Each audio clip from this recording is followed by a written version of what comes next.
우리 말씀 보도록 하겠습니다. 디모데전서 2장 1절에서 7절 말씀입니다. 디모데전서 2장 1절에서 7절 말씀입니다.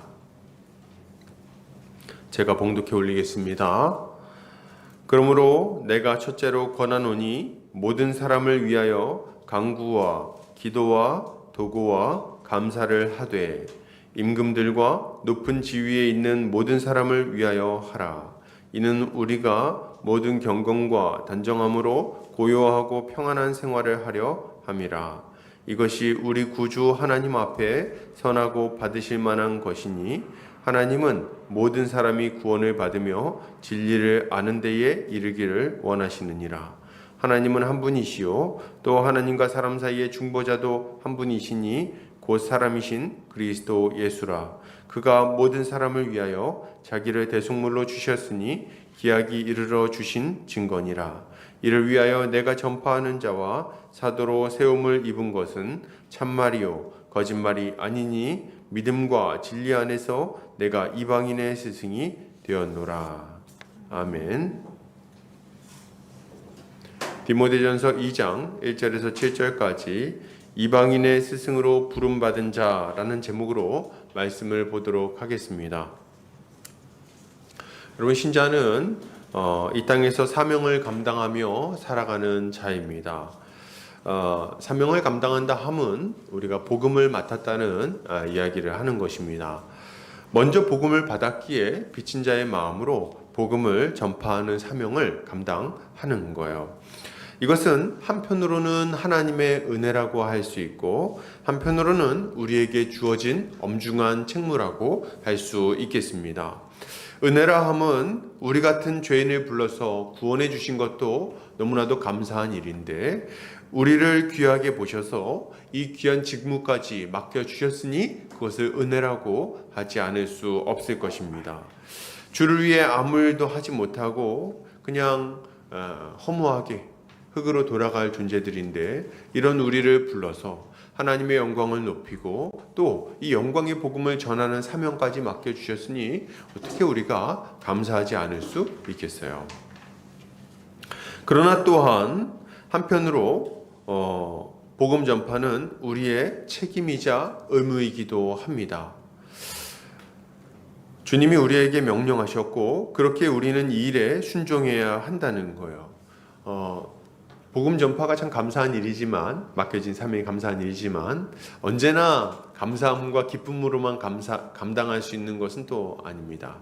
그렇게 늘 즐거운 일만은 아니라는 거예요. 때로는 이 책무가 우리에게 참 부담스럽게 다가오기도 하는 거죠. 그러나 그럼에도 불구하고 신자는 부지런히 이 복음 전파의 사명을 감당해야 하겠습니다. 왜 그렇습니까? 이것이 주님의 엄중한 명령이기 때문입니다. 사도 바울은 한평생 이 명령에 순종했던 자입니다. 그리고 그의 순종으로 말미암아 어떤 일이 일어납니까? 사도 바울은 온 세상에 복음을 전파했고 또 우상이 철폐되는 역사가 일어났으며 또 교회가 세워지는 역사가 일어났습니다. 그의 충성과 순종이 이런 선한 열매를 가지고 오게 된 거죠. 우리는 오늘 본문을 통해서 이 어두운 시대의 하나님의 일꾼인 우리가 어떤 모습을 가져야 할 것인지 함께 생각해 보도록 하겠습니다. 본문 좀 본격적으로 살펴볼게요. 오늘 사도 바울은 자신의 영적 아들인 디모데에게 권면하면서 말씀을 시작합니다. 1절 그러므로 내가 첫째로 권하노니 모든 사람을 위하여 간구와 기도와 도구와 감사를 하되 이렇게 이야기를 하고 있어요. 재밌는 것은 간구와 기도, 도구와 감사 이 네 단어 모두가 하나님께 대한 기도를 의미한다는 겁니다.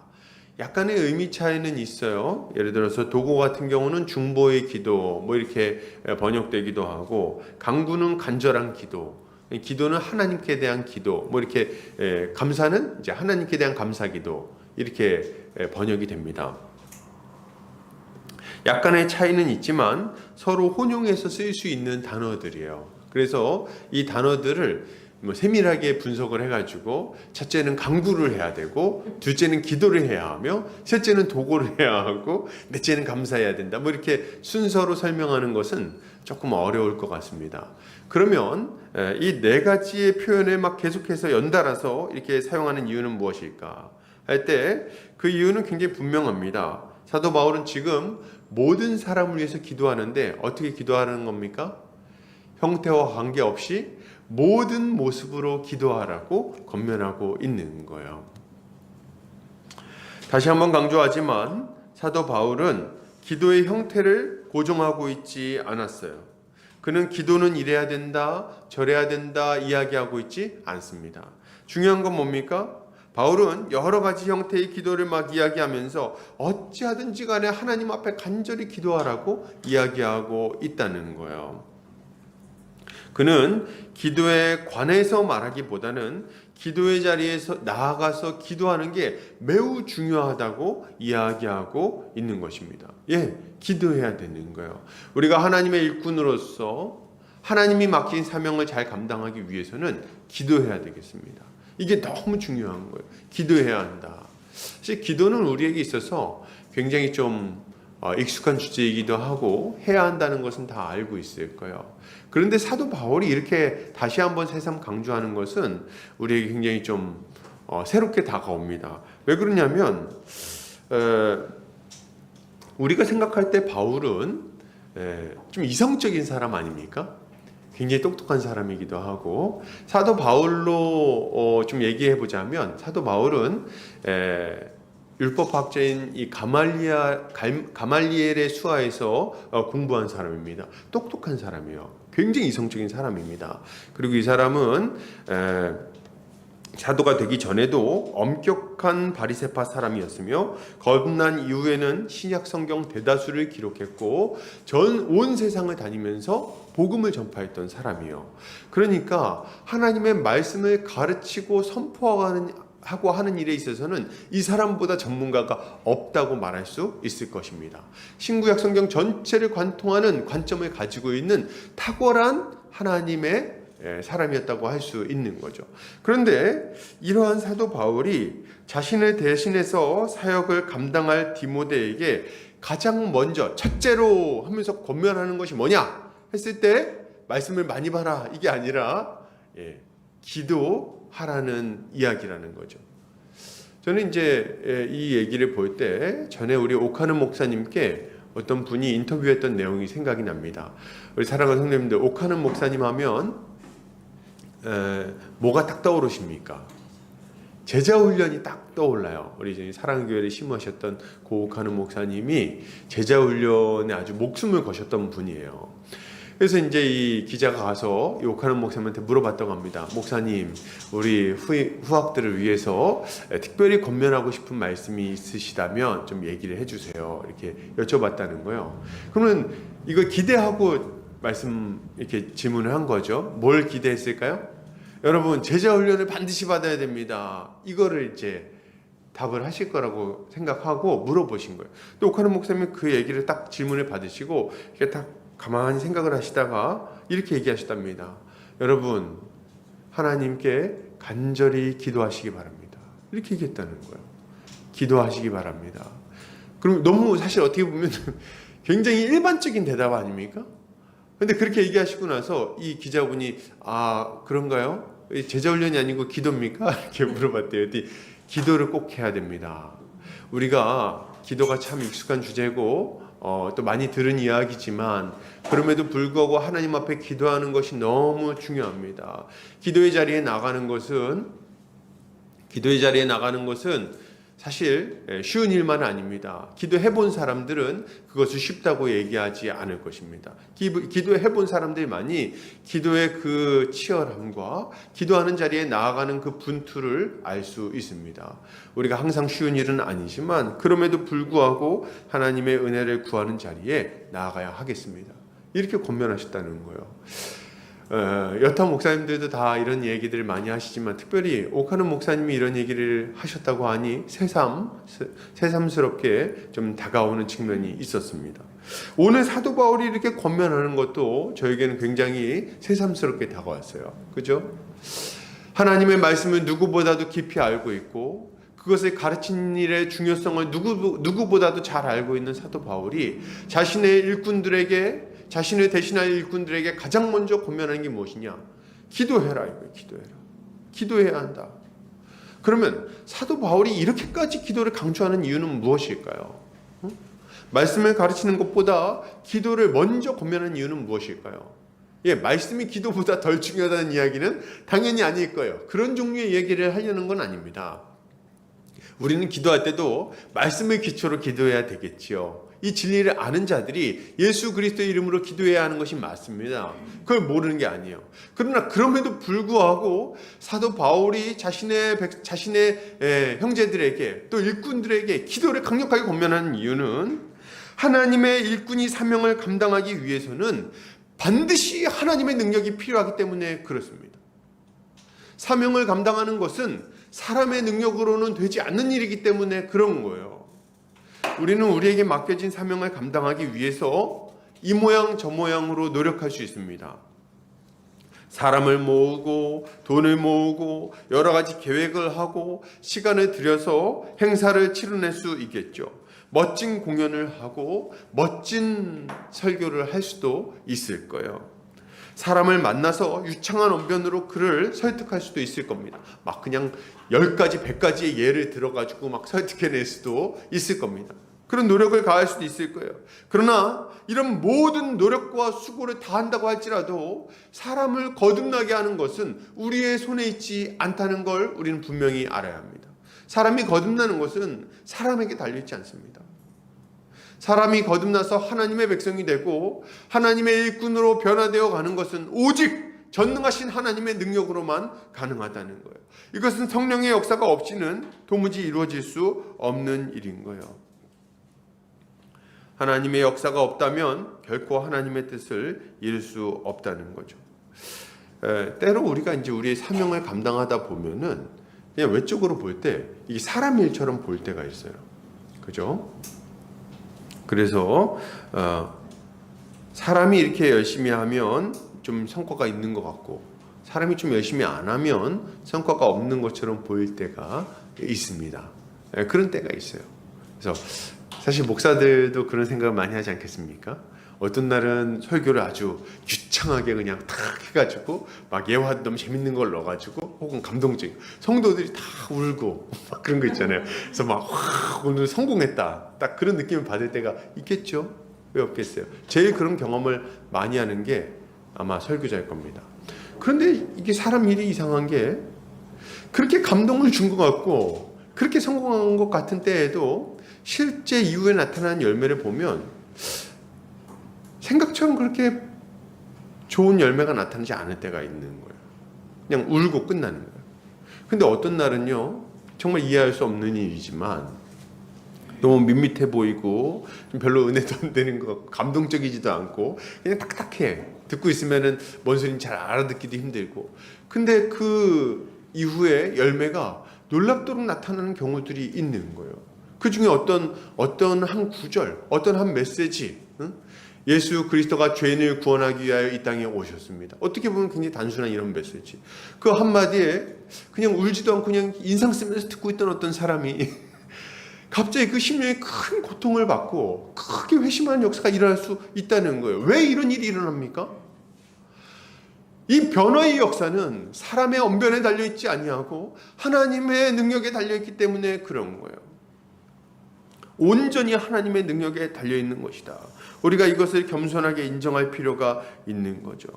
그렇기에 하나님의 일꾼들은 자신에게 맡겨진 사명을 감당하기 위해 여러 가지 일들을 계획하는 것도 좋겠지만 그것에 앞서서 먼저 해야 될 일이 무엇이냐? 골방에 들어가서 기도하는 일이 가장 먼저 해야 하는 일인 거예요. 여러분, 기도의 형태는 중요하지 않습니다. 기도의 시간도 그렇게 중요하지 않아요. 시간을 채우는 것 자체는 필요하지만 그러나 그 시간의 어떤 길이에 따라서 응답받고 응답받지 않고가 결정되는 것은 아닙니다. 어떤 분들은 막 이런 거 너무 과도하게 강조하는 경우가 있어요. 3시간 기도했을 때 응답받고 5시간 기도하면 더 잘 응답받고 왜 1시간밖에 안 하십니까? 뭐 얘기하시는 분들도 있는 거 제가 압니다. 그러나 그렇게 단순하게 얘기할 수 있는 건 아니에요. 산술적으로 얘기할 수 없습니다. 우리가 중요하게 생각해야 될 것은 하나님의 주권을 인정하고 하나님의 은혜를 기대하고 예수 그리스도의 공로를 의지하여 하나님께 기도하는 거예요. 이것만이 참된 기도라 할 수 있고 이렇게 기도할 때 하나님의 역사를 우리가 보게 될 것입니다. 이것이 하나님의 일꾼이 가장 먼저 가져야 될 모습인 거예요. 여러분 기도하시기 바랍니다. 모든 형태로 모든 사람을 위하여 기도하시기 바랍니다. 간절히 기도해야 되겠어요. 우리 주님이 우리의 기도에 응답해 주실 겁니다. 우리의 보잘것없는 능력에도 불구하고 하나님의 놀라운 역사가 이루어질 수 있는 이유는 무엇입니까? 하나님이 직접 일하시기 때문에 그런 거예요. 우리 가끔 이렇게 복음 전하다 보면요, 그런 생각 들 때가 있어요.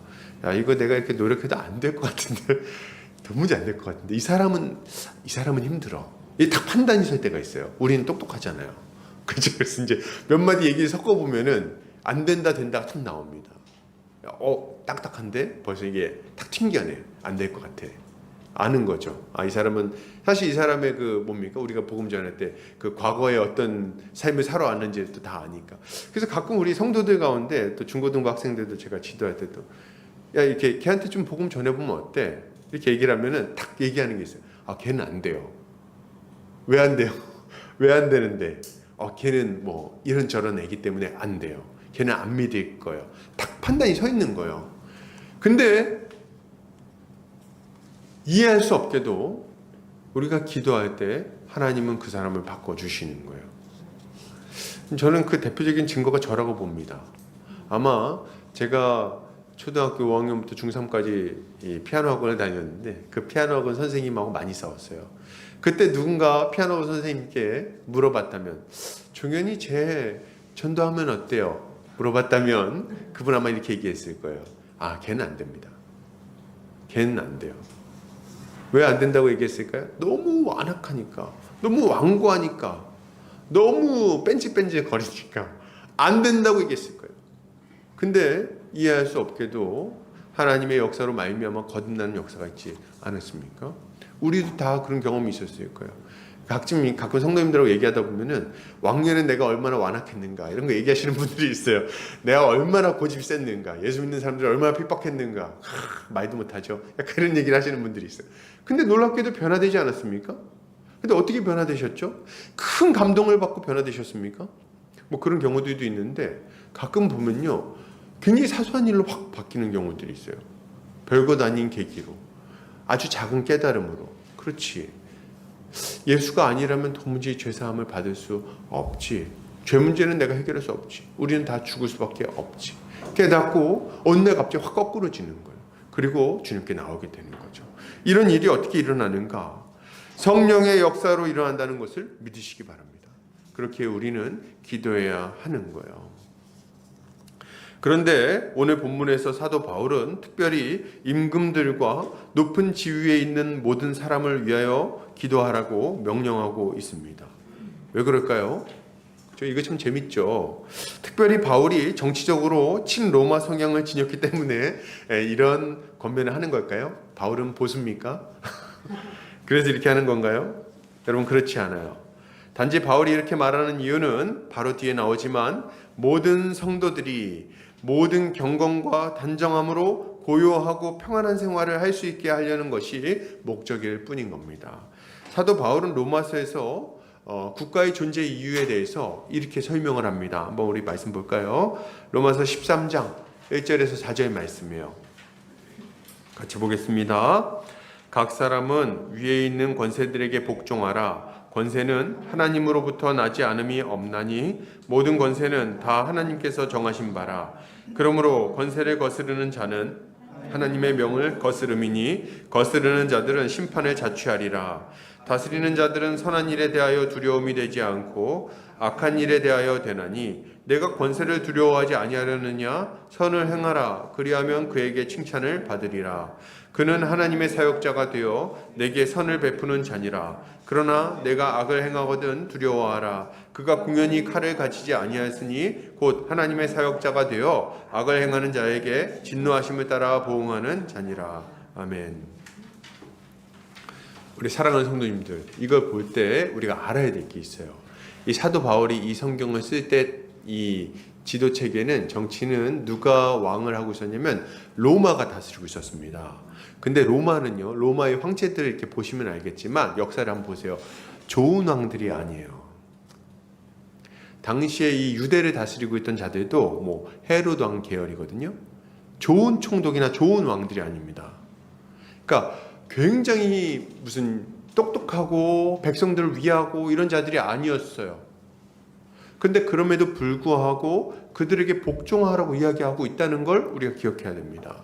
특히나 예수께서 가이사의 것은 가이사에게 세금을 내라고 이렇게 딱 얘기하실 때 그 가이사는요, 좋은 왕이 아니었습니다. 그리고 그 세금을 거두는 자는 로마 총독 빌라도였어요. 빌라도는 유대인들을 잔인하게 박해했던 인물입니다. 근데 그럼에도 불구하고 뭐라고 말합니까? 순복해라, 이렇게 얘기를 하고 있다는 거예요. 이걸 우리가 좀 주목해야 합니다. 하나님께서 권세들을 세우신 이유를 생각해 볼 때 우리가 그걸 이해할 수가 있는데요. 하나님이 권세를 세우신 이유를 뭐라고 말씀하십니까? 세상의 최소한의 질서를 유지하려고 하시는 거라고 이야기하시는 거예요. 그리고 그 가운데 신자들이 선을 행하며 고요하고 평온한 생활을 할 수 있도록 하는 것이 목적인 것입니다. 사랑하는 우리 형제자매님들, 기독교인들에게 고요하고 평안한 생활을 하는 것은 굉장히 중요해요. 고요하고 평온한 생활을 하는 것. 왜 그렇습니까? 우리가 고요하고 평온한 생활을 유지할 수 있을 때 비로소 우리는 자유롭게 하나님 나라를 누릴 수 있을 뿐만 아니라 원활하게 복음을 전파할 수 있기 때문에 그렇습니다. 이게 되게 중요해요. 그래서 우리가 일상을 영위할 수 있게 되는 것은 굉장히 중요한 문제입니다. 사랑하는 우리 형제님들, 우리는 국가 지도자들이 마음에 안 들 때가 진짜 많아요. 그렇지 않습니까? 우리하고 마음에 안 들 때가 많아요.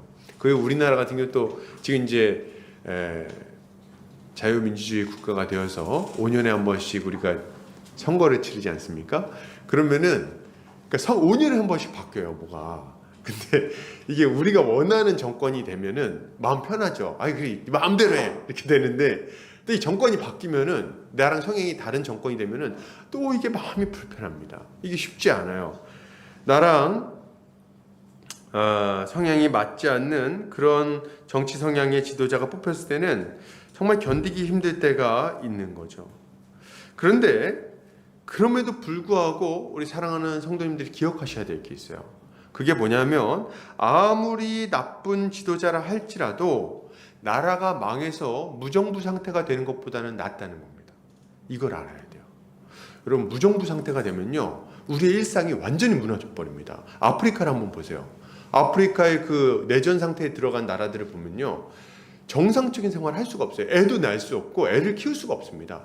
평범하게 저녁을 만들어서 저녁을 나누어 먹는 일이 불가능해져요. 그래서 보면 가끔 끔찍한 소식들을 막 듣게 됩니다. 갑자기 반군이 쳐들어와가지고 그 동네에 있는 사람들 다 끌고 가는 거예요. 그래가지고 소년병들 보면은 막 전쟁이 내모는 거예요. 애들을, 조그만 애들을. 그래서 총 들려가지고. 그래서 총을 들고 막 애들이 총 들고 막 싸우고. 근데 그것 때문에 애들이 죽으면 어떻게 됩니까? 또 반군이 또 쳐들어와고 정부군이 와가지고 또 막 잔인하게 죽입니다. 그래서 손을 막 잘라요. 손을 잘라서 애 손 하나 없고 발 하나 없는 애들이 너무 뷰직이 있습니다. 그리고 밖에 나가면은 여자들은 밖에 혼자 나가지도 못해요. 온갖 종류의 아주 추악한 일들이 일어나기 때문에 안 됩니다. 그런 일들이 그 가운데 막 벌어지게 되는 거예요. 우리나라요, 만약 무정부 상태가 된다. 지금 이 정권 무너진다. 뭐 좌파 정권이든 우파 정권이든 잡았는데 무너진다. 그러면요, 그러면 그거는 정말 극도의 혼란 상태가 우리 가운데 임하게 되는 거예요. 그렇기 때문에 이 정권 무너져라 하면 안 되는 거예요. 최소한의 질서가 유지돼야 됩니다. 그리고 그 질서가 유지되는 가운데 뭔가가 좀 질서 가운데 뭐가 바뀌는 걸 바라야지 한꺼번에 그냥 망해버리는 거, 뭐 어디 나라 쳐들어와가지고 망해버렸으면 좋겠다. 그러면 안 되는 거예요. 그거는 우리의 일상이 다 무너지고 우리가 교회로서 하나님 나라를 누리는 것도 불가능해지며 평온하게 예배드리는 것도 안 되고요. 그리고 복음을 전파하는 것도 굉장히 어려워집니다. 내전 상태에 있으면 복음을 못 전하냐? 그건 아니에요. 근데 우리가 하나님께서 계획하신 그 복을 10분의 1, 100분의 1도 못 누리게 됩니다. 아주 고통스러운 상황이 되는 거예요. 간신히 눈치 보면서 한 사람에게 복음 전하고 그리고 또 전쟁 나가서 총 쏴야 되고 이런 일들이 막 발생하게 되는 거죠. 그러니 우리는 이런 일들이 있지 않도록 국가가 평온할 수 있도록 기도해야 됩니다. 특별히 국가 위정자들을 위해서 기도해야 되겠어요. 우리 마음에 좀 안 드는 것들이 있을 수 있어요. 또 그리고 문제 있는 것들이 실제로 막 있을 수도 있겠죠. 그럼에도 불구하고 이것들이 잘 질서 있게 진행되고 그리고 문제가 잘 해결되도록 기도해야 하겠습니다. 그렇게 할 때 성도들도 평온함 가운데 예배를 드리고 또 복음도 전파할 수 있는 거예요. 이걸 알고 우리가 이런 일들을 해야 하는 거죠. 사도 바울은 이것이 우리 구주 하나님 앞에서 선하고 받으실 만한 것이라고 분명히 말합니다. 왜 그렇습니까? 하나님은 모든 사람이 구원을 받으며 진리를 아는 데에 이르기를 원하시기 때문입니다. 우리가 세상에서 믿지 않는 분들과 대화를 해보면 의외로 하나님이 불공평한 분이라고 얘기하는 분들이 있는 걸 보게 됩니다. 심지어는 믿는 분들 중에도 막 하나님 불공평하다고 생각하는 분들이 있는 것 같아요. 이런 이들이 이제 많이 하는 게 뭐냐면 이런 겁니다. 하나님은 왜 어떤 사람들만 구원하고 어떤 사람들 구원하지 않으신 거야? 하나님 불공평하신 거 아니야? 뭐 이런 얘기를 합니다. 저는 이제 안 믿는 분들이 그런 얘기를 할 때는 약간의 이해가 돼요.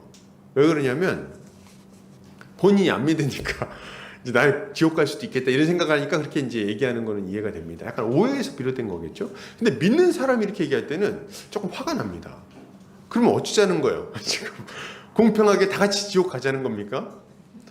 이게 되게 어리석은 얘기 아니에요. 아니 어떻게 저는 구원하고 왜 저 사람들은 구원 안 합니까? 자기가 무슨 하나님보다 더 착해. 하나님보다 더 지혜로워 아주. 그래가지고 하나님은 불의하신 거 아닙니까? 나는 구원하고 왜 저 사람 구원 안 합니까? 그래 너도 구원 안 할게. 그렇게 하시면 어떡할 거예요? 그런 어리석은 말이 어디 있습니까? 하나님은 공평하신 분이십니다. 그러나 만약 하나님께서 정말 공평하게 행하신다면 우리는 다 지옥 갈 수밖에 없는 거예요. 우리를 반드시 구원해야 되는 게 아니라는 거예요. 이거 우리가 좀 이해할 필요가 있는 거죠. 하나님께서 우리를 구원하셨다면, 택하셔서 구원하셨다면 그것은 하나님의 불공평함을 보여주는 것이 아니라 하나님의 은혜로우심을 보여주고 있는 것입니다. 이들은 하나님이 구원하지 않으셔서 택하지 않으셔서 우리 어떤 사람이 지옥에 간다고 불평하지만 이 말은 진실이 아니에요. 진실은 뭡니까? 하나님의 은혜에도 불구하고 하나님의 그 베풀어 주신 호의에도 불구하고 적극적으로 하나님을 거절하고 계속해서 죄 가운데 거하기 때문에 지옥에 가는 거예요. 이걸 오해하시면 안 돼요. 하나님은 어떻게 하셨습니까? 우리를 구원하기 위하여 자기 아들을 이 땅에 보내주셨어요. 하나님이 세상을 이처럼 사랑하사 독생자를 주셨으니 이는 저를 믿는 자마다 멸망치 않고 영원한 생명을 얻게 하려 하심이니라.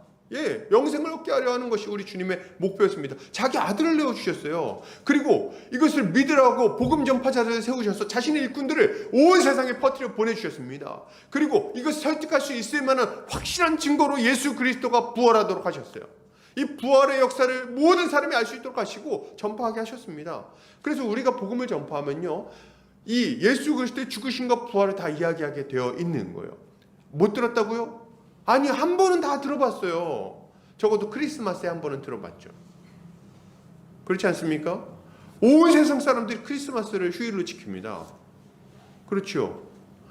이슬람 사람들도 크리스마스가 있다는 건 알아요. 무슨 날인지는 압니다. 왜 모르겠어요. 다 알아요.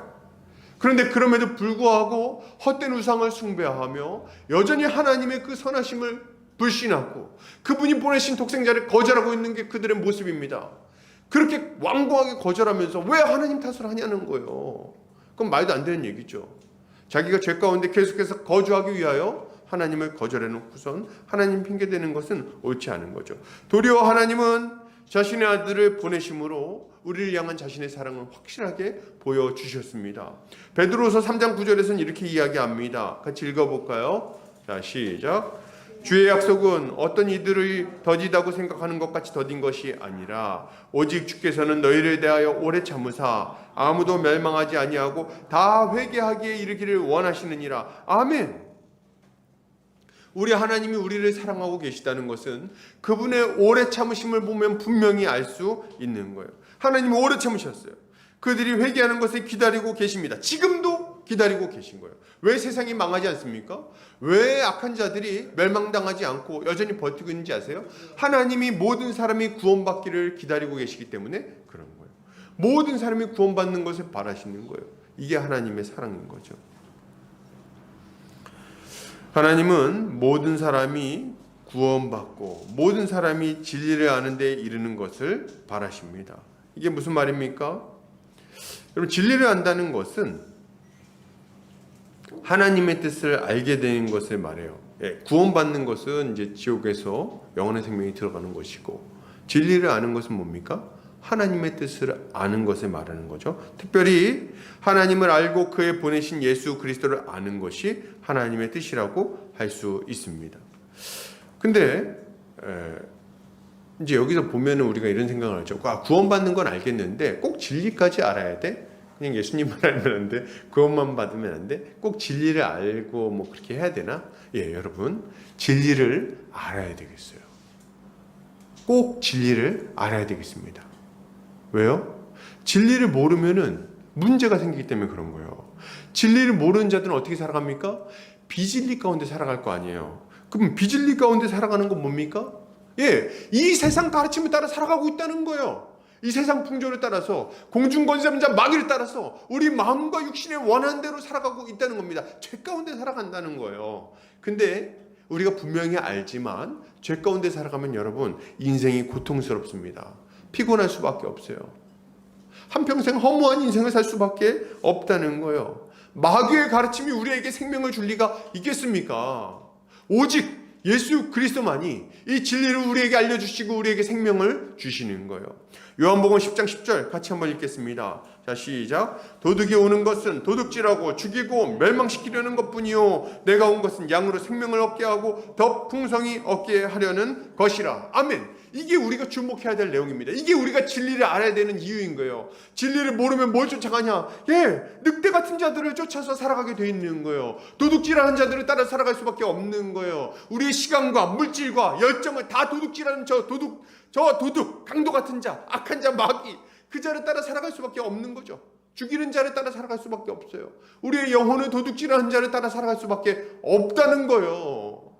여러분 보세요. 세상을 보면 얼마나 인생을 낭비하고 있는지, 얼마나 어리석게 살아가는지, 아무런 유익이 없는 것들에게 자기의 시간과 인생과 물질을 얼마나 낭비하고 있는지 한번 보시라는 거예요. 요트 살려고, 요트 타고 한번 항해 한번 하려고, 여러 이성과 잠자리를 같이 하려고, 그렇죠? 큰 집에서 혼자서 그냥 다이빙하고 그리고 그냥 헤엄치며 살려고, 그런 거 추구하면서, 그 수영장이 굉장히 넓거든요. 혼자 써요, 혼자. 얼마나 이기적인. 같이 쓰면 얼마나 좋아. 아니,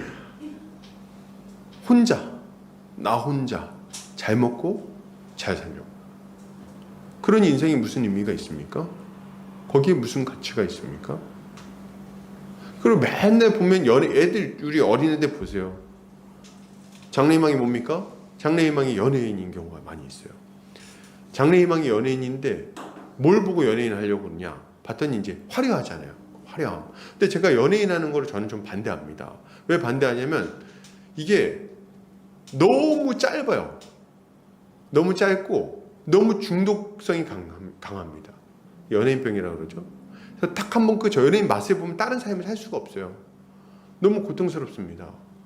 거기에 그냥 그걸 추구해가지고 10대, 20대, 그러고 나면 30대 성공해도 문제야. 성공하면 뭐합니까? 성공해도 짧아요, 기간이. 그럼 짧고 끝나고 나면 뭐합니까? 이제 남자 배우든 여자 배우든 뭐 가수든, 가수는 더 심한 것 같아, 제가 볼 때. 그럼 이제 그 뒷견울이 점점 사라져갑니다. 더 어린 친구들이 올라오고 사라집니다. 그럼 뭐하고 삽니까? 할 게 없어요.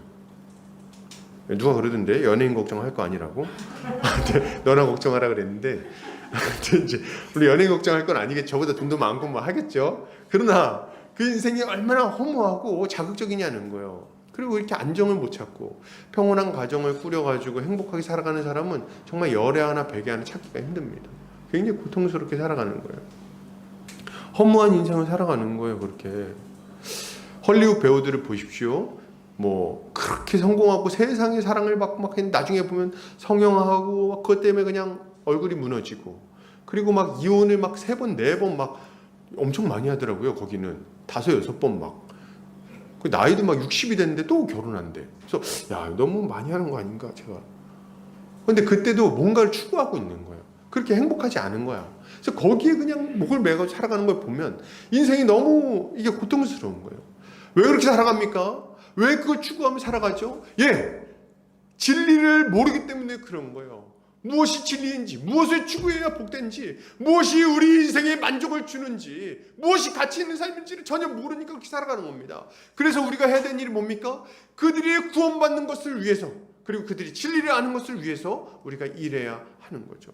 이것을 우리 주님이 바라고 계신 거예요. 할렐루야. 그래서 이것을 알려주는 것이 우리를 향하신 하나님의 뜻이라는 것을 분명히 알고 이것을 감당하는 우리가 되어야 하는 거죠. 이렇게 하는 성도님들 되시기를 주의 이름으로 축복합니다. 자, 그러면 계속해서 보겠습니다. 그러면 신자가 모든 사람에게 전해야 될 그 참 진리라는 것은 도대체 무엇이냐? 이 진리가 무엇이냐? 빌라도의 질문 같죠? 진리가 무엇이냐? 물어봤는데 진리에 대해서 좀 우리가 알아야 돼요. 사도 바울이 이 진리에 대해서 선포합니다. 뭐라고 선포합니까? 5절 6절 같이 한번 읽어볼까요? 자, 시작. 하나님은 한 분이시요 또 하나님과 사람 사이의 중보자도 한 분이시니 곧 사람이신 그리스도 예수라. 그가 모든 사람을 위하여 자기를 대속물로 주셨으니 기약이 이르러 주신 증거니라. 아멘. 이것이 진리입니다. 이것이 복음이에요. 사도 바울은 먼저 하나님은 한 분이라고 분명하게 선언합니다. 여러분, 이거 굉장히 중요한 얘기예요. 하나님은 한 분이십니다. 이걸 믿으셔야 돼요. 이게 우리가 전해야 될 내용입니다. 세상 사람들이 여러 신에 대해서 이야기하고 있지만 참 신은 오직 하나님 한 분이십니다. 여러분, 이걸 믿으셔야 되는 거예요. 여러분, 세상 사람들 보십시오. 부처를 믿는 자는 부처가 신이라 그러고 알라를 믿는 자는 알라가 신이라 그러고, 저 일본의 여러 이상한 신앙을 믿는 사람들은 만가지 신이 있다고 이야기하고, 우리나라 무속신앙을 믿는 자들은 뭐라 그럽니까? 뭐 여기도 신이 많아요. 온갖 종류의 잡신들을 믿고, 뭐 동자신이 있다고 그러고 장군신이 있다고 그러고 뭐 삼신할매가 있다고 그러고 애 낳는 신 무슨 신 뭐 아주 종류도 많아요. 신이 많다는 거예요. 여러분, 그러나 참 신은 하나님 한 분 외에는 없다는 것을 아셔야 됩니다. 열방의 모든 신은 헛된 우상이라고 성령께서 분명히 얘기해 주셨어요. 우리는 이걸 분명히 알아야 되는 거예요. 여러분, 이때 당시 사도 바울이 이 성경을 기록할 당시도 마찬가지입니다. 신이 많았어요. 사람들은 여러 신을 믿고 살았습니다. 그리스 로마 신화를 보십시오. 얼마나 많은 신이 있습니까? 제우스, 헤르메스, 아폴로, 신이 많아요. 그리고 그 신들의 그 밑에 신들, 좀 약한 신들도 굉장히 많습니다. 이 어마어마하게 많은 신들을, 그 온갖 잡신들을 믿으면서 살아가고 있었던 거예요. 근데 그 신들, 그 신화를 보면요, 정말 잡스럽습니다. 아주 잡스러워요. 그 신 같지도 않은 신들 보면 이 신들은요 아주 욕망에 충실합니다. 온갖 종류의 욕망에 충실해요. 그래가지고 자기들이 잘못해놓고 나서 인간을 벌줍니다. 그렇지 않습니까? 제우스 같은 경우는요 바람둥이에요. 온갖 여자들과 막 그냥 자기 마음대로 막 그러고 다니거든요. 근데 그거를 또 그 부인인 헤라가 질투합니다. 질투해갖고 제우스가 바람피면 그 바람핀 여자를 벌줘요. 미친 거 아닙니까? 이런 신들이에요. 그런 신들을 막 추구하고 쫓고 거기 제사 드리고 그러고 살고 있는 거죠. 우리 주님은 분명하게 얘기하시는 거예요. 나 외에 다른 신은 없다. 신명기 32장 39절에서 주님은 말씀하십니다. 같이 읽어볼까요? 자, 시작. 이제는 나 곧 내가 그인 줄 알라. 나 외에는 신이 없도다. 나는 죽이기도 하며 살리기도 하며 상하기도 하며 낫기도 하나니 내 손에서 능히 빼앗을 자가 없도다. 아멘. 하나님 외에 다른 신이 없다는 걸 아셔야 되겠어요. 이 세상을 주께서 창조하실 때 다른 신을 본 일이 없다고 우리 주님이 명백하게 얘기하셨습니다. 아기 낳는 것도 우리 삼신할매가 아니고 하나님께서 주관하십니다. 사람의 죽음도 저 하데스가 주관하는 게 아니라 하나님께서 주관하시는 거예요. 사람의 의롭고 악함을 심판하는 것도 염라대왕이 아니라 하나님이 심판하시는 거예요. 어디 엉뚱한 이상한 신들에게 마음을 뺏겨가지고 이상한 헛된 신들을 숭배하고 살아갑니까? 참신은 하나님 한 분 외에는 없는 거예요. 우리가 이것을 전해야 되는 거예요, 여러분. 여러분, 근데 이게 이렇게 얘기하면 교회 안에서 이렇게 선포하니까 어떤 분은 우리 목사님이 당연한 얘기를 저렇게 열광적으로 이렇게 소리 질러가면서 설교하는 당연한 얘기를 다 믿고 있는데 근데 말이죠, 여러분, 우리 주변에 이웃들 한번 얘기를 해보세요. 우리의 생각과는 정말 다릅니다.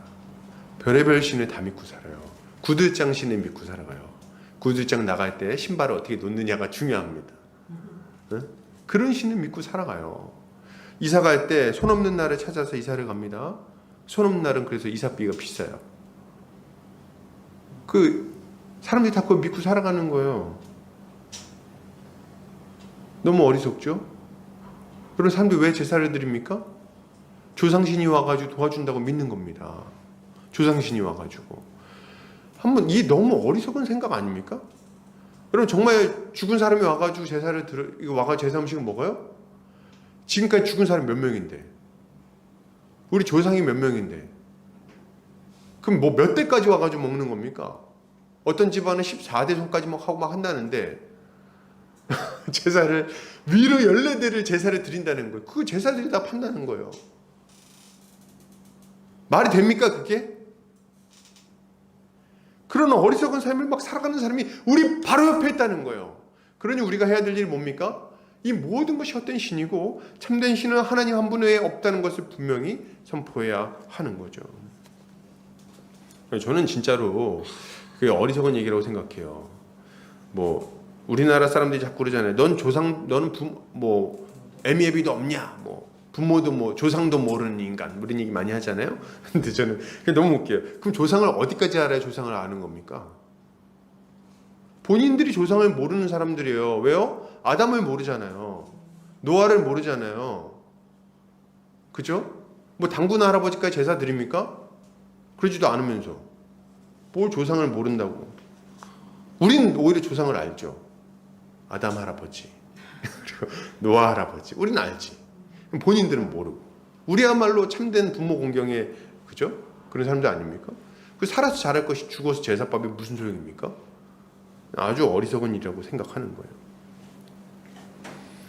여러분, 그런데 우리가 전해야 할 것은 하나님이 한 분이라는 것만 전해야 될 게 아닙니다. 참신이 하나님이라는 걸 전하면서 동시에 우리가 전해야 될 게 있는 게 뭐냐면 이 한 분 하나님과 사람 사이의 중보자도 한 분이라는 것을 전해야 하는 거예요. 그분이 누구십니까? 우리 주 예수 그리스도이신 거예요. 예수 그리스도만이 우리의 중보자라는 것을 우리가 전해야 하는 거죠. 이때 우리가 주목해야 될 것은 중보자라는 표현입니다. 중보자는 어떤 존재입니까? 둘 사이를 중재하고 또 다시 가까워지게 하는 존재라고 말할 수 있겠어요. 왜 중보자가 필요하죠? 전능하신 하나님과 우리 사이가 갈라져 있기 때문에 중보자가 필요한 거예요. 우리는 하나님께 나아갈 수 없는 존재들이 되었습니다. 원래는 아니었죠. 아담과 하와는 하나님과 함께 할 수 있었습니다. 함께 거했어요. 그런데 이제 함께 하지 못하게 되었죠. 왜 그렇습니까? 아담이 하나님의 지위를 노리고 선악을 알게 하는 나무의 열매를 따먹었습니다. 하나님같이 되려고 그랬어요.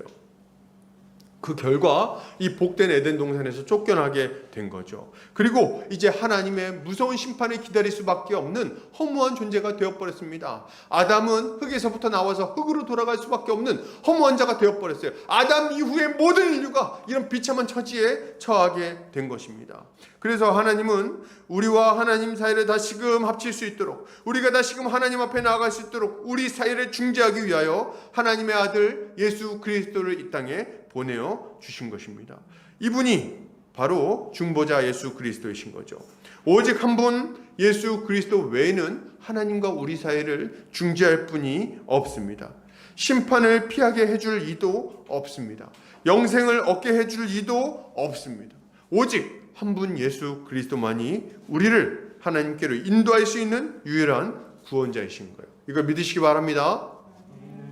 성경은 이렇게 증언합니다. 사도행전 4장 12절입니다. 같이 한번 읽어볼까요? 자, 시작. 다른 이로서는 구원을 받을 수 없나니 천하 사람 중에 구원을 받을 만한 다른 이름을 우리에게 주신 일이 없음이라 하였더라. 아멘. 여러분, 천하 만민의 구원을 얻을 만한 다른 이름을 우리에게 주신 일이 없다고 이야기합니다. 천하 만민의 구원을 얻을 만한 다른 이름이 없다. 없다 이거예요. 없다. 어떤 사람들은 말합니다. 제가 이 얘기를 참 많이 들었던 것 같아요. 세상에는 여러 종교가 있고 여러 사람이 있다. 세상에 여러 종교가 있다. 그리고 구원의 방법도 다 각양각색이다. 그래서 많이 드는 얘가, 이거 도교 이런 데서 많이 하는 얘기인데 뭡니까? 산이 이렇게 있으면 산 정상까지 올라가는 길은 꼭 한 가지만 있는 건 아니다. 이 길도 있고 저 길도 있고 사방으로 돌아서 올라가기도 하고 원래 올라가는 길은 여러 가지가 있는 것이다. 아니요! 우리의 구원은 산을 올라가는 것과는 전혀 다른 일입니다. 왜 그런지 아십니까?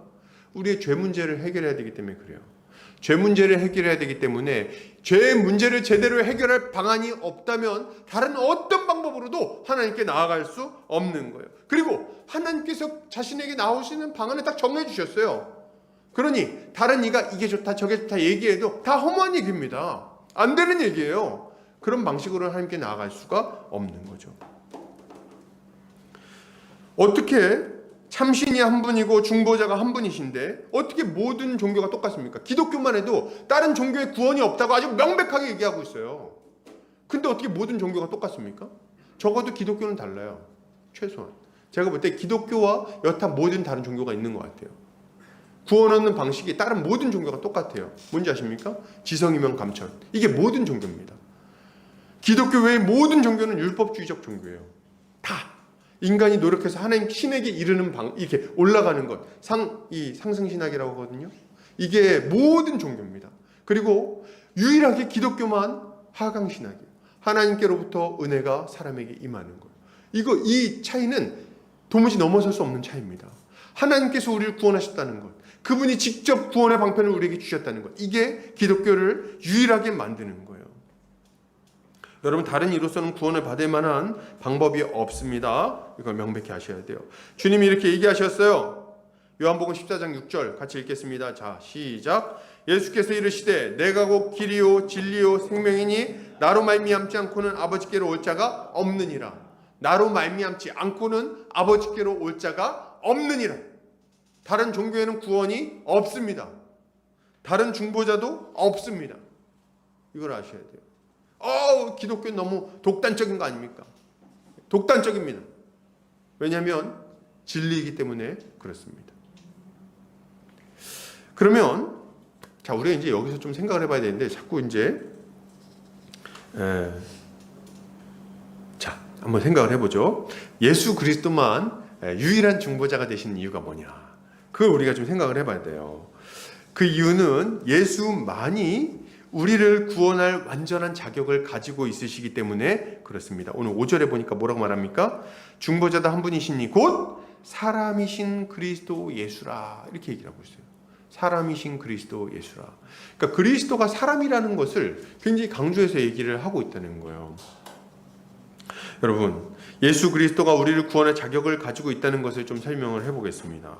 결국 우리의 문제, 사람의 문제는 뭡니까? 죄입니다. 죄 문제를 해결하지 않고는 하나님께 나아갈 수가 없어요. 근데 이 죄 문제를 해결하기 위해서는 어떻게 해야 됩니까? 하나님은 죄 문제를 해결하기 위해서 하나님의 공의를 만족시키기 위해서 어떻게 해야 된다고 말씀하셨냐면 죄의 대가를 지불해야 된다고 이야기하십니다. 죄의 대가를 치러야 돼요. 그분은 공의롭기 때문에 죄를 지었으면 죄의 대가를 치러야 되는 거예요. 근데 그 죄의 대가는 뭡니까? 그러니까 선행 가지고 안 되는 거예요. 야, 제가 보니까 여러분, 사람이 이 구원받기 위해서 쓰는 가장 두드러진 방법이 뭐냐면 착한 일 하는 거예요. 내가 공로를 쌓는 겁니다. 그래가지고 치성을 들여가지고 공로를 쌓은 다음에 그걸로 내 죄를 상쇄시키고 잘못한 걸 없애고 그리고 그걸로 인정받겠다. 이게 다 똑같아요. 다 이런 방식이거든요. 근데 여러분, 이런 방식으로 안 돼요. 이런 방식으로 안 돼요. 여러분, 선행은 선행이고요, 죄는 죄입니다. 두 개는 구분되어 있어요. 한번 예를 들어 드릴게요. 법정에 갔는데 내 사람을 죽였어요. 근데 딱 판사가 얘기하죠. 사람을 죽였군요. 사형. 판사님, 저 억울합니다. 제가요, 지난주에 할머니 짐도 드렸고요. 정서도 했고요. 그리고 노인정에 가가지고 봉사도 많이 했는데요. 사형. 왜 사형입니까? 선행은 선행이고 죄는 죄인 거예요. 이 두 개가 상충되지 않는다는 거예요. 이걸 우리가 좀 이해해야 됩니다. 그래서 죄의 대가를 지불하는 게 반드시 필요한데, 문제는 뭐냐면 죄의 대가를 지불하려면 지옥에 가야 돼. 하나님이 정하신 형벌은 죽음이고, 죽음 이후에 그분의 진노를 완전히 풀기 위해서는 영원한 멸망에 들어가는 것 밖에는 방법이 없습니다. 근데 우리가 거기 들어가면 답이 없잖아요. 방법이 없는 거예요. 우리로서는 방법이 없는 거예요. 그래서 하나님은 이 문제를 해결할 방안을 스스로 준비하셨어요. 그리고 제사제도를 통해서 그것을 미리 알려주셨습니다. 그 방법이 뭡니까? 죄인이 죄를 용서받고 구원받는 유일한 방법은 어떤 한 생명이 그를 대신하여 벌을 받는 거예요. 그를 대신하여 벌을 받음으로 그 죄의 대가를 지불해 버리는 것이 하나님이 정하신 구원의 방법인 겁니다. 이렇게 딱 정하셨어요. 이렇게 할 때 비로소 하나님의 진노가 누그러지고 우리의 죄는 씻겨져서 하나님 앞에 나아갈 수 있게 된다는 거죠. 이걸 알려주신 거죠. 근데 이 일을 감당하기 위해서는 자격 요건이 필요한 거예요. 이 자격 요건이 뭐냐? 세 가지입니다. 첫 번째, 완전한 사람이어야 돼요. 사람이 아니면 사람을 대신해서 죽을 수가 없어요. 짐승의 피로는요, 사람의 목숨을 대신할 수가 없습니다. 완전한 사람이어야 돼요. 그리고 두 번째 조건이 뭐냐? 사람인데 뭐가 없어야 됩니까? 죄가 없어야 돼요. 사람이면서 동시에 죄가 없어야 돼요. 근데 사람이면서 죄가 없는 것만으로는 안 됩니다. 왜냐하면 만약 그냥 사람이기만 하면 한 사람의 죄를 위해서만 죽을 수가 있어요. 모든 사람을 위한 이 가치 있는 피가 되기 위해서는 뭐가 필요합니까? 하나님이셔야 돼요. 그 완전한 가치로운 피, 보배로운 피가 되기 위해서는 그분이 사람이자 죄가 없으실 뿐만 아니라 완전한 하나님이셔야 하는 거죠. 이 모든 조건을 만족시키는 분은 누구밖에 없습니까? 예수 그리스도 외에는 없는 거예요. 그래서 예수 그리스도만이 길이요 진리요 생명이라고 말하는 겁니다. 부처가 우리의 죄를 용서할 수가 없어요. 실제로 부처는 자기가 죽을 때 그랬습니다. 나를 따르지 말라 그랬어요. 왜냐하면 처음 불교 자체가, 불교가 추구하는 바가 깨달음이에요. 깨달음은 각자입니다. 자기의 가르침을 따라서는 이거 가르칠 수 있는 종류의 게 아니에요. 깨달음은. 그렇기 때문에 부처는 자기도 죽으면 어떻게 됩니까? 모르지. 나도 모른다 그랬어요. 뭘 쫓아갑니까? 그거를. 자기도 모른다는데. 그러니까 어리석은 거지. 그러니까 죄를 용서받기 위한 유일한 방법은 예수 그리스도를 믿는 것 외에는 방법이 없는 거예요.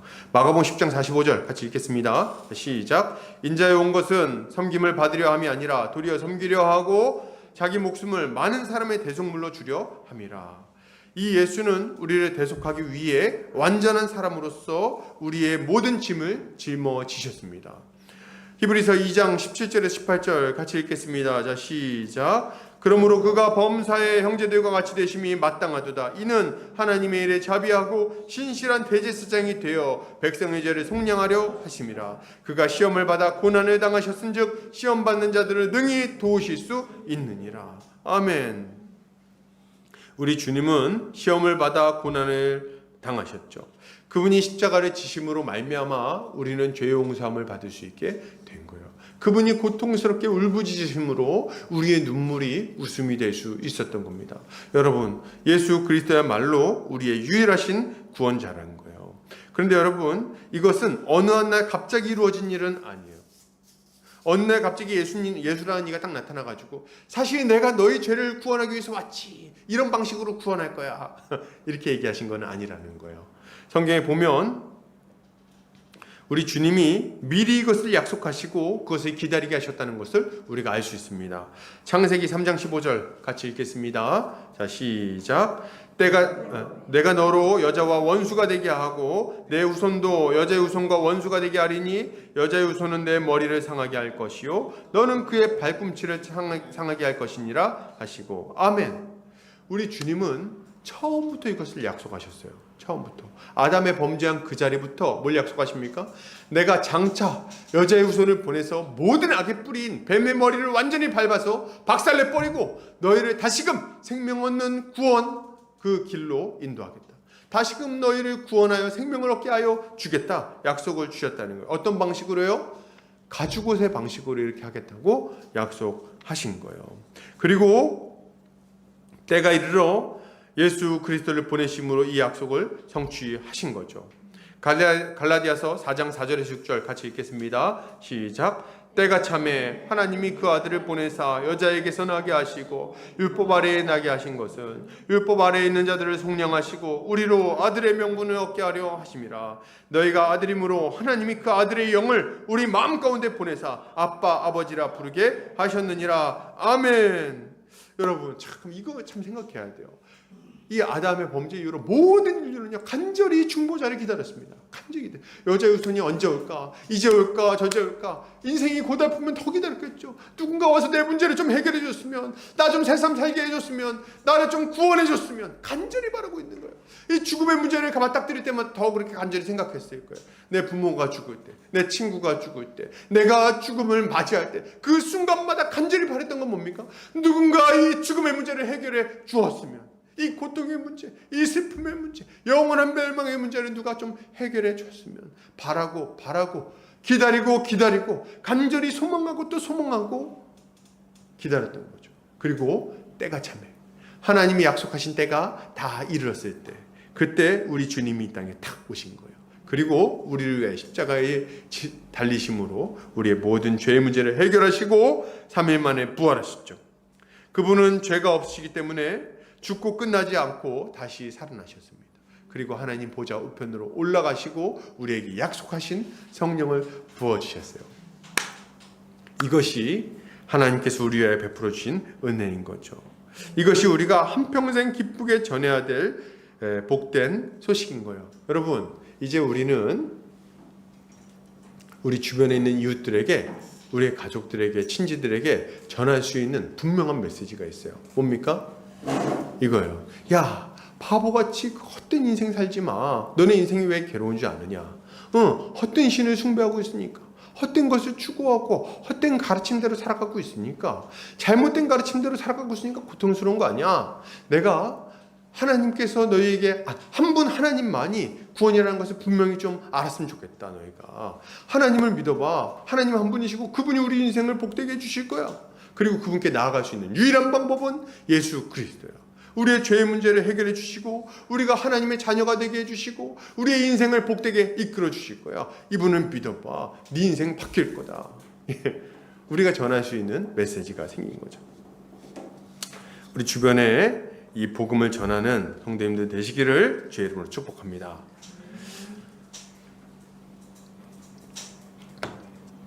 마지막으로 우리가 좀 살펴보겠습니다.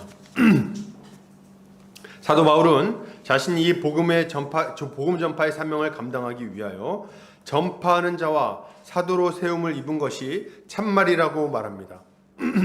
누가 거짓말이라 그랬나요? 그래서 이제 참말이다 하면 이렇게 얘기하고 있어요. 진짜다. 그죠? 바울은 하나님께서 자신을 복음 전파하는 자 그리고 사도로 세우셨다는 것을 확신하고 있었어요. 그리고 그는 자신이 믿음과 진리 안에서 이방인의 스승이 되었다고 말합니다. 이거는요, 그가 자신이 무슨 일을 하면서 살아야 되는지를 확실히 알았다는 것을 알려주고 있습니다. 여러분, 우리는 하나님께서 우리를 부르셔서 복음 전파의 사명을 맡겨주셨다는 것을 이걸 확신해야 되겠습니다. 이걸 아셔야 돼요. 이거는 몇몇 사람들에게만 주어진 명령이 아닙니다. 주님은 모든 사람들이, 모든 자신의 백성들에게 복음 전파의 사명을 맡겨주셨습니다. 주께서 우리를 일꾼 삼으신 거예요. 그러니 우리에게는 선택권이 없습니다. 여러분, 이거는 해도 되고 안 해도 되는 그런 일이 아니에요. 능력이 있느냐 없느냐도 중요하지 않습니다. 열매를 많이 맺느냐 못 맺느냐도 사실 그렇게 중요하지 않아요. 중요한 건 뭡니까? 순종하냐 안 하냐, 이게 중요해요. 우리가 이제 달란트 비유를 많이 들어봤는데요. 주님이 달란트 비유에서 10달란트 남긴 사람, 10달란트를 맡겼는데 이제 10달란트 남긴 사람이 있고, 5달란트를 맡겼는데 나중에 5달란트 남긴 사람이 있습니다. 그리고 2달란트 맡겼는데 2달란트 남긴 사람도 있어요. 그리고 1달란트 줬는데 이제 1달란트 그대로 가지고 있었던 사람, 이렇게 4부류의 사람이 있거든요. 4부류 맞나요? 5부류인가요? 헷갈리는데 4부류 사람, 이런 사람들이 있어요. 근데 10달란트든 5달란트든 2달란트든 반응이 똑같습니다. 제가 읽어드릴게요. 마태복음 25장 23절, 이게 2달란트 받은 사람에게, 남긴 사람에게 한 말이거든요. 그 주인이 이르되 잘하였도다 착하고 충성된 종아, 내가 적은 일에 충성하였음에 내가 많은 것을 내게 맡기리니 내 주인의 즐거움에 참여할지어다 하고, 이게 10달란트 남긴 사람에게도 똑같이 말합니다. 2달란트도 똑같아요. 그러니까 많이 남겼다고 해서 많이 칭찬하지 않고요, 조금 남겼다고 해서 조금 칭찬하지 않아요. 왜냐면 각자 처음 맡은 게 달랐다는 걸 우리 주님이 아신다는 거예요. 우리 주님 책망하시는 건 누굽니까? 그냥 그 1달란트 그대로 가지고 있었던 그 사람만 책망하십니다. 그러니까 우리가 이걸 보고 굉장히 위로를 받아요. 뭡니까? 우리 주님은요, 우리한테 야, 너 왜 이렇게 일을 못했어? 왜 이렇게 열매가 없어? 너 이거밖에 못했어? 이렇게 책망할 일이 없다는 거예요. 할렐루야. 이거 얼마나 감사한지 몰라요, 저는. 너무 감사한 일이에요. 우리 주님은 뭘 말씀하실 거냐면, 너 왜 내가 맡긴 복음을 전하지 않았니? 이것만 물어보실 거예요. 너 왜 사도 바울처럼 못했니? 이렇게 안 물어보십니다. 너 왜 내가 너한테 맡겨주는 거를 그대로 가지고 있었니? 이거를 좀 다른 사람들에게 전파했으면 누군가는 믿고 그걸로 열심히 일했을 텐데 너 왜 가만히 있었니? 이렇게 얘기하실 거라는 거예요. 그러니 우리는요, 복음 전파의 이 사명을 걱정하지 말고 열심히 좀 전파해야 되겠습니다. 가끔 이런 걱정하시는 분이 있어요. 이거 전에도 안 믿을 텐데요. 걱정하지 말고, 본인 책임 아닙니다. 안 믿으면은 우리 주님이 그건 알아서 하실 일이에요. 믿고 안 믿고는 우리한테 달려있지 않다는 것을 믿으시기 바랍니다. 이걸 믿어야 돼. 그래서 가끔 이제 우리가 지하철 같은 데 보면은 이렇게 띠 같은 거 두르고 다니시잖아요. 예수전당 부신지요. 근데 어떤 분들은 이제 그거 좀 약간 불쾌해 하시고 좀 안 좋게 보시는 분들도 있습니다. 저도 그게 최선인가 하는 생각은 있어요. 그러나 그분들을 하고 있는 겁니다. 자신의 열정을 다해서. 그러니 그 가운데 어떤 사람들은 그걸 보고 또 돌이키는 사람들이 있을 거예요. 그렇지 않습니까?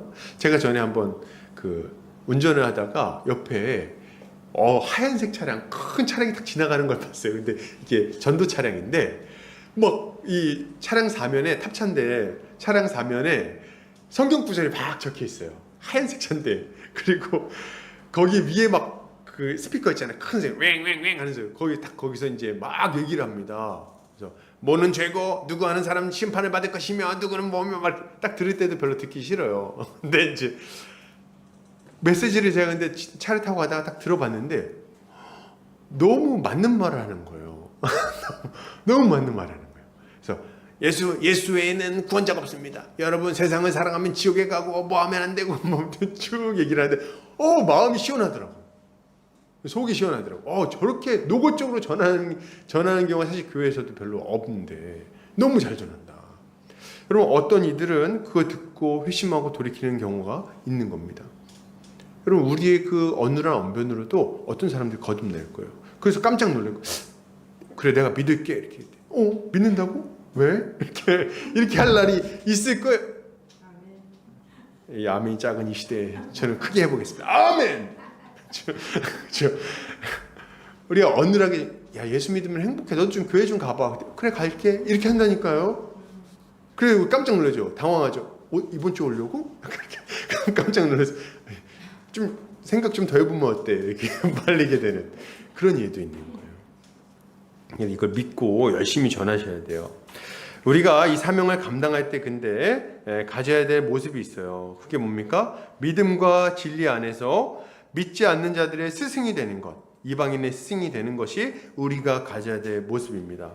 여러분, 스승이 된다는 것은 두 가지 정도의 의미를 우리가 생각해 볼 수 있어요. 첫 번째 뭡니까? 복음을 잘 가르쳐야 된다. 복음을 할 수 있는 대로 탁월하게 잘 가르쳐 줘야 된다. 이런 의미를 가지고 있죠. 스승으로서, 그렇죠? 참된 믿음과 복음의 진리에 대해서 알려줘야죠. 무엇이 진리인지를 잘 모른다면 스승의 역할을 잘 감당할 수 없을 거예요. 그죠? 그래서 이거는 근데 저는 스승이라는 표현이 참 좋아요. 뭐냐면 탁 선포하고 끝나는 게 아니라는 걸 알려주거든요. 우리는 이렇게 한번 딱 얘기하고 이제 다음은 네가 알아서 해 이렇게 하는 경우가 참 많습니다. 특히 이제 복음 전파할 때 사역리 같은 것 통해서 지하철에서 이렇게 딱 전파하고 그리고 이제 주변에 있는 교회 잘 나가시기 바랍니다 이렇게 하고 딱 오는 경우가 많아요. 제가 그렇게 좀 전도를 많이 했었습니다. 근데 나중에 제가 생각하기를 약간 무책임하다는 생각을 좀 했어요. 왜냐면은 이거는 아이를 낳아놓고 키우지 않는 것과 똑같잖아요. 이 사람이 이제 예수 믿을게요, 영접할게요, 영접 기도까지 다 했어요. 주변에 있는 교회에 나가서 알아서 신앙생활 잘하세요. 이렇게 얘기하는 게 이게 좀 무책임한 거예요. 그래서 잘 인도해서 그러면 우리 교회가 여기에 있는데 여기에 출석하셔서 같이 이렇게 복음을 더 배워가셨으면 좋겠습니다. 연락처를 알려주실 수 있나요? 뭐 이게 좀 정상인 거죠. 그래서 우리가 잘 양육하는 것까지를 해야 된다. 가르쳐야 된다. 십자가 복음을 선포할 뿐만 아니라 그를 가르쳐서 나와 같은 하나님의 일꾼으로 만들어야 하는 거죠. 믿어 순종케 하는 일을 우리가 해야 하는 거예요. 둘째로 스승이 된다는 것은 스승으로서 합당한 모범을 보이는 것이라고 할 수 있을 것입니다. 신자는 가르침뿐만 아니라 삶에 있어서도 모범을 보여야 하는 거예요. 이렇게 할 때 비로소 우리가 스승으로서의 역할을 감당할 수 있겠죠. 제가 가끔 보면 어떤 분들은 뭐 이렇게 얘기합니다. 저는 주변 사람들한테 제가 기독교인이라는 걸 얘기 안 해요. 이렇게 얘기를 해요. 이유가 뭐냐 했더니 불편하다는 거예요. 내가 기독교인인 걸 얘기하면 자꾸 이제 눈치 봐야 되니까 불편해서 얘기 안 합니다. 이런 경우가 있어요. 옳지 않습니다. 우리의 삶이 비록 불편할 수 있지만 그 불편함을 통해서 복음이 전파된다면 얼마든지 우리가 얘기할 수 있어야겠죠. 근데 또 정반대도 안 돼요. 나 예수 믿어 막 얘기해놓고 나서 맨날 욕하고 싸우고 막 그냥 도둑질하고 막 난리 났어. 그러면 이제 안 돼요. 그거는 굉장히 옳지 않은 일입니다. 오히려 가만히 있어 주셨으면 좋겠어요. 그럴 때는. 그러나 이제 중요한 것은 우리가 복음에 합당한 삶을 통해서 스승으로서의 역할을 감당해야 한다는 거죠. 우리가 이렇게 할 때 주님은 우리의 둔한 입술과 부족한 섬김을 통해서 택한 자들을 감동시키시고 그들을 주님께로 이끌어 주실 것입니다. 자, 결론을 드립니다. 여러분, 우리는 하나님께서 우리 모든 사람이 구원받는 것을 간절히 바라신다는 것을 알아야 하겠습니다. 그렇기에 우리는 평온함 가운데 복음을 잘 전파할 수 있도록 나라와 민족 그리고 지도자들을 위해서 기도해야 하겠어요. 그리고 아직 주를 모르는 자들을 위해서 한 분 하나님과 한 분 중보자 예수 그리스도를 힘있게 선포하고 가르쳐야 하겠습니다. 우린 이것을 위하여 기꺼이 대속물이 되어주신 예수 그리스도의 십자가 복음을 전파하고 이방인의 스승이 되어야 할 것입니다. 이렇게 사명을 감당하는 우리 성도님들 되시기를 주의 이름으로 축복합니다. 다 같이 기도하겠습니다.